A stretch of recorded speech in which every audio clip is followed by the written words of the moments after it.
ఒక్క ఉద్యోగం ఇచ్చిరాని అధికారంలో ఉంటారా? జాబ్ క్యాలెండర్ ఇచ్చిరాని అధికారంలో ఉంటారా? దేనికోసం ఉంటారు అధికారంలో? ఎట్లా లేకుండా చేస్తారు ప్రతిపక్షాన్ని? ఏ లెక్కలేనితనం బీఆర్ఎస్ పార్టీ ప్రజల పట్ల ఇప్పటికీ ప్రదర్శిస్తున్నదో, ప్రజలే తప్పు చేసిరంటే ఆత్మవిమర్శ చేసుకుంటలేదు బీఆర్ఎస్ పార్టీ. అందుకే అంటున్నా 1000 ఏళ్ళైనా బీఆర్ఎస్ పార్టీ మారదు, అదే తోవలో కాంగ్రెస్ పార్టీ కూడా పోతున్నది తప్పితే వేరే ఏం లేదు. వీళ్ళిద్దరూ తూకిత్తా అంటే తూకిత్తా, నేను సభ పెట్టినా, నేను పెద్ద సభ పెట్టినా, ఇది తప్పితే బల ప్రదర్శన తప్పితే ప్రజల గురించి మాట్లాడింది లేదు, ప్రజల కోసం ఆలోచించేది లేదు. డెఫినెట్గా మారాలి పాలిటిక్స్. దయచేసి పాలిటిక్స్ మారాలి, ప్రజల సెంట్రిక్గా పాలిటిక్స్ జరగాలి, నాయకుల సెంట్రిక్గా కాదు, పార్టీల సెంట్రిక్గా కాదు. ప్రజలకు ఏదైనా ఇబ్బంది ఉంటే దాన్ని అడ్రస్ చేసేటట్టు రాజకీయ నాయకత్వం ఉండాలి.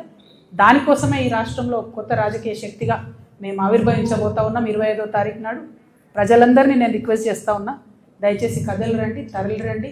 ఒక ఆడబిడ్డగా నేను ఒక ప్రయత్నం చేద్దాం అనుకుంటున్నా, ఒక కొత్త తరహా రాజకీయం చేద్దాం అనుకుంటున్నాను.